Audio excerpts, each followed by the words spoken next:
What's up, everybody? I was watching this show last night on YouTube about like the worst neighborhoods in America. What's the worst black hood?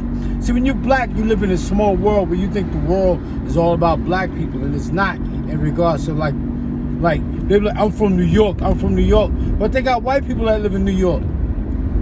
So, and they got nice neighborhoods in New York. They got neighborhoods in New York that you wouldn't even believe you. Like if I was to blindfold you and drop you in that neighborhood, you wouldn't even know you was in New York.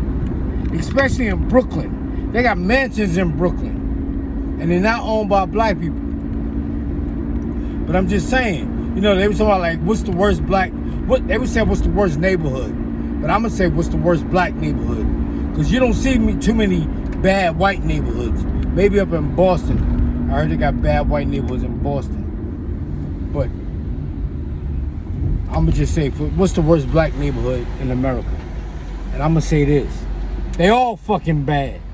They all bad. Gary, Indiana's bad. Chicago bad. And I don't care if they don't have the blue gang and the red gang in Chicago. They don't have the blue gang and the red gang in Chicago. And I'm not trying to diss nobody. I just don't want to say the gang's name.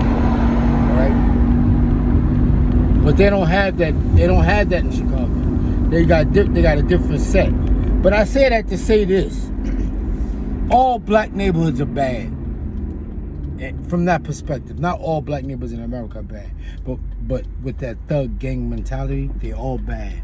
And the thing is, that's because, you know, you got black people hustling in them neighborhoods, but they're not doing nothing to make the neighborhood better. So you're gonna have crime.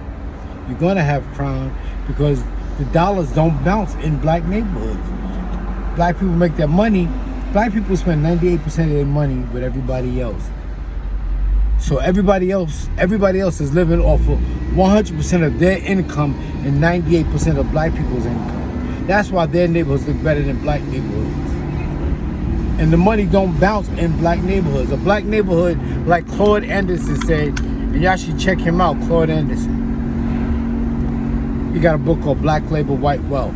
But that's why a black neighborhood is like a bucket with a bunch. This truck, let me get it. Take a look. A black neighborhood is like a bucket with a bunch of holes in it.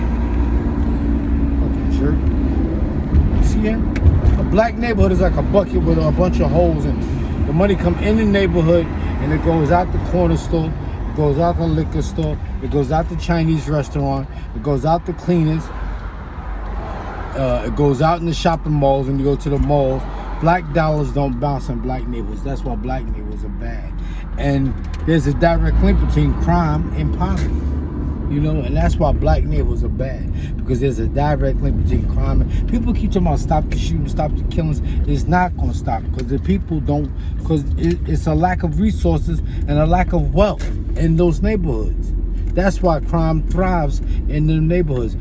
And we don't see nothing wrong with it because our whole life dwells on the criminal element. You know, like everybody, everybody has. It's all about a criminal element. It's all about who's the best thief, who's the best pickpocket, who sells the most. I'm going that way.